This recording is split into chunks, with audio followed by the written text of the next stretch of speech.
In this video, I'm going to share 7 toxic self-help practices that I quit to heal my nervous system. These are things that most people are familiar with, are very common, or even recommended when people are anxious or stressed.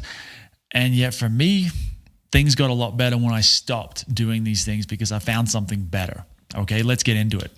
My name is John Wood. I'm the founder of Raychart, where I teach people about some of these things, how to regulate their nervous system, how to heal, how to be healthy without a lot of the self-help stuff that gets recommended. So, and if you stick around to the end, I'm going to tell you what you can do instead, what I do instead, what I got into, what practice I got into that actually got rid of. Once I started doing it, it got rid of all the other stuff. It's replaced pretty much everything.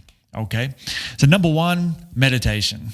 I used to meditate. I've been through periods where I'd meditate 2, 3, 4 hours a day. I went for a long time, 20 minutes a day for about 10 years straight, fairly consistent. And there were benefits to that. Sure, I was certainly better at staying calm, but eventually I realized that I was using my meditation practice to suppress emotion. I remember having an argument or a fight with my girlfriend. This was 5 years ago now at the time. And I was so proud of myself at how calm I was able to stay.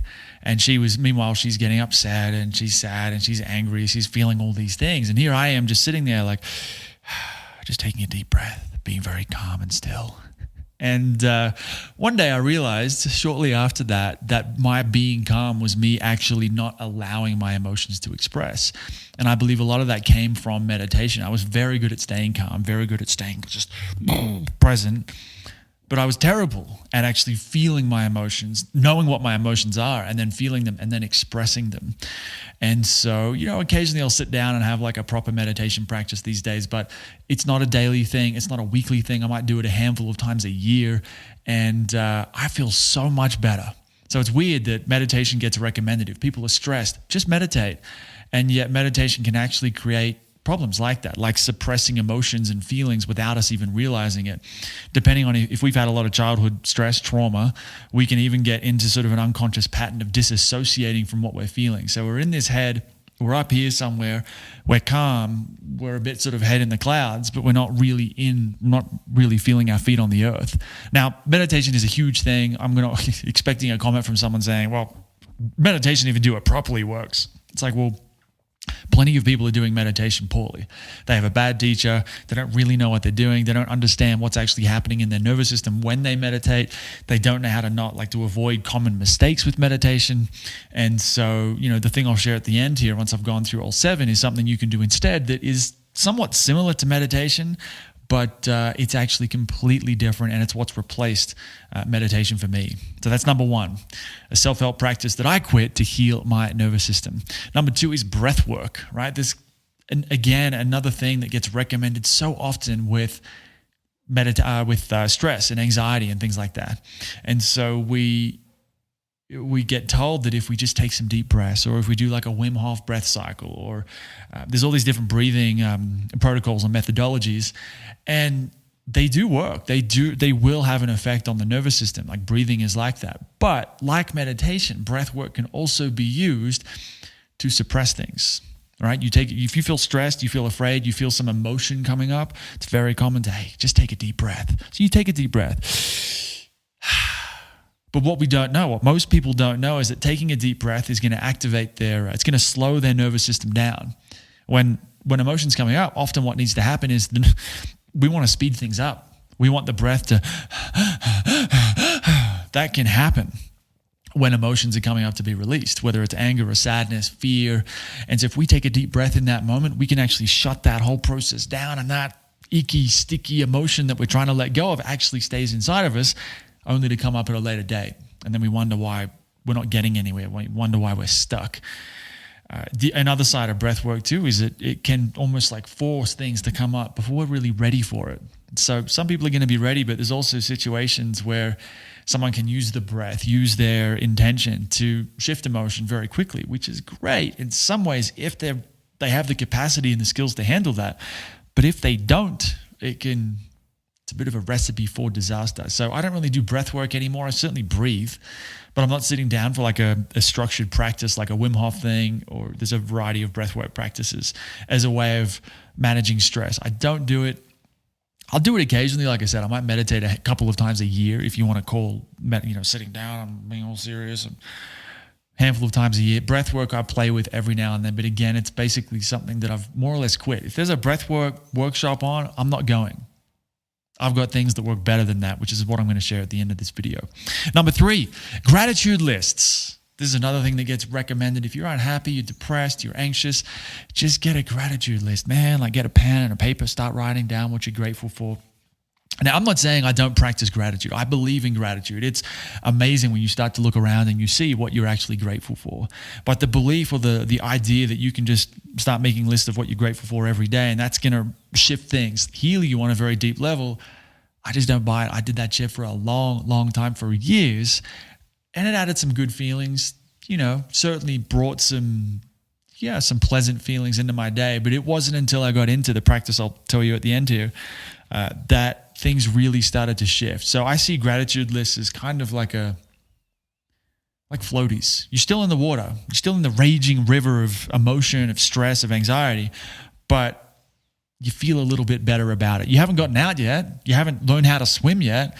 You're just sort of bouncing around. Maybe you're not sinking. You're not drowning like you were. So useful coping mechanism perhaps, but it's not going to shift things. It's not going to heal your nervous system at a very deep level.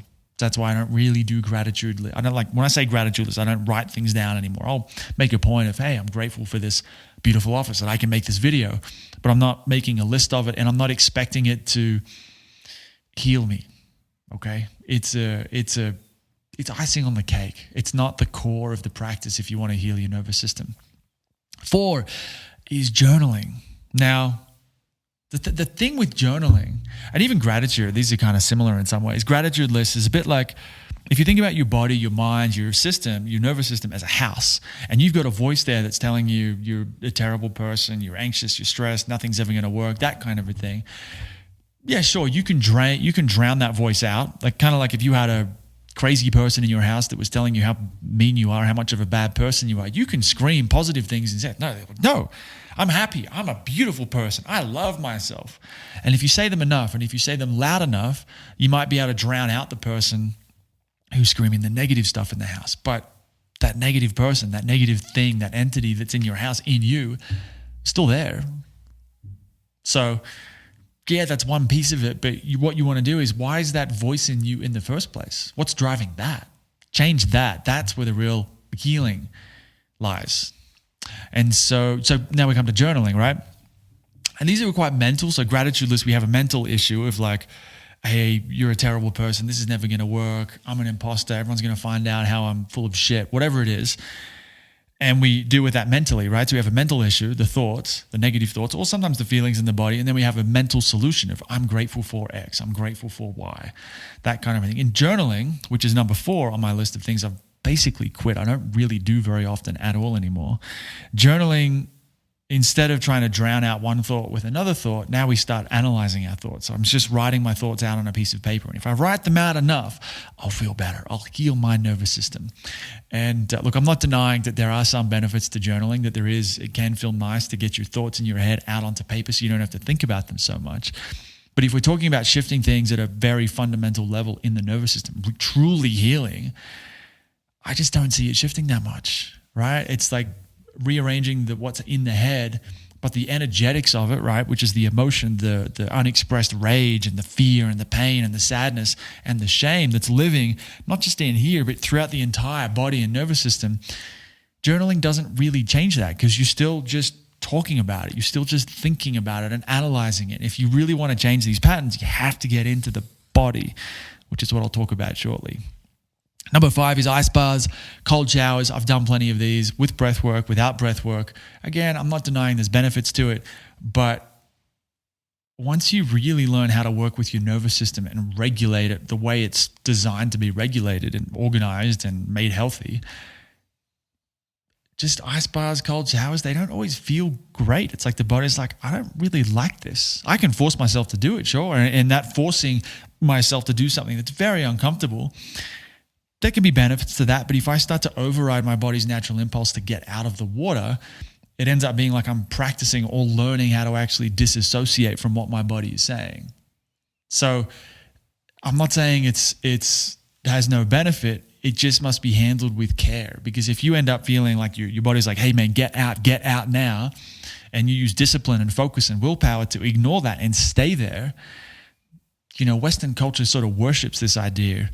But what you're actually doing is creating a break or a fracture between what your body is saying and what your mind or willpower is. You're disconnecting from it, which if you start doing that and practicing that with cold showers and ice baths, it's going to show up in the rest of your life. When you feel an impulse to, hey, don't go down that road, don't talk to this person, or do this thing, because you've been practicing with your ice baths, disconnecting from that and ignoring that and overriding that, it's going to happen elsewhere in your life. And that's going to create problems. And I'm speaking from experience because I had some life coaches 5-something years ago. I felt a funny feeling that said, these people, you cannot trust them. I ignored it. I overrode that feeling. I got into trouble. I lost a bunch of money and ended up with a bunch of shit that I had to deal with. It took years to work through, trauma, abuse, whatever you want to call that, because I was so good at ignoring what was happening in my body, at what my body was saying. And this is something that can happen if you do a lot of ice baths and cold showers without understanding when you should really get out, right? It's not about just forcing yourself to stay in there for as long as possible. And the longer you stay in there, the better it is for you. That can actually create real problems that you will have to deal with later. So instead of healing your nervous system, it actually ends up fucking it up more. So that's number 5. Number 6, affirmations in the mirror.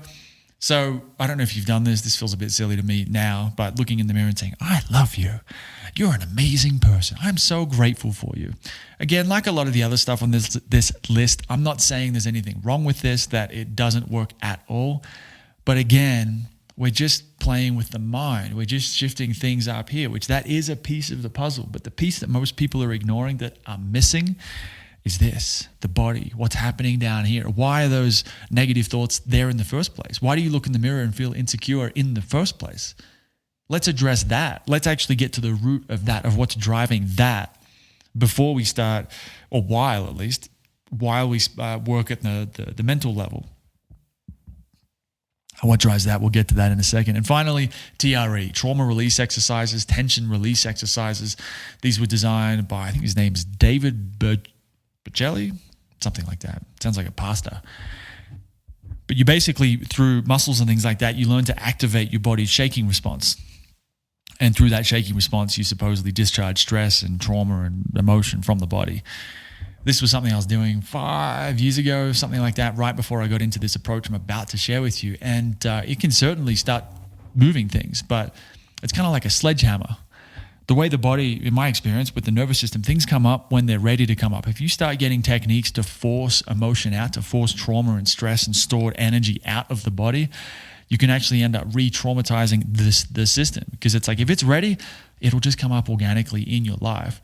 And if it's not ready, because you don't have the capacity to handle that kind of emotion right now, that kind of energy in your system, you can end up reinforcing patterns of control, patterns of self-sabotage, patterns of shutdown and disassociation. And then we have that issue where instead of feeling more connected to your body, like with the ice baths, you feel less connected. And you don't even realize it's happening because you don't know what you don't know.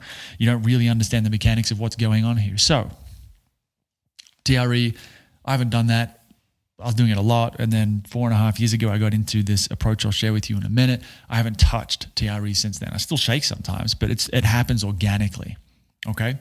So 7 toxic self-help practices I quit to heal my nervous system, and if you can get into the approach I'll share in a moment, I wouldn't be surprised if you find yourself gravitating away from these things too. So 7 things: meditation, breathwork, gratitude lists, journaling, ice baths and cold showers, affirmations in the mirror, and TRE. These are things that get recommended all the time for stress and anxiety and depression and being healthy and happy and all that stuff. And for me personally, I'm like, I don't need this stuff anymore.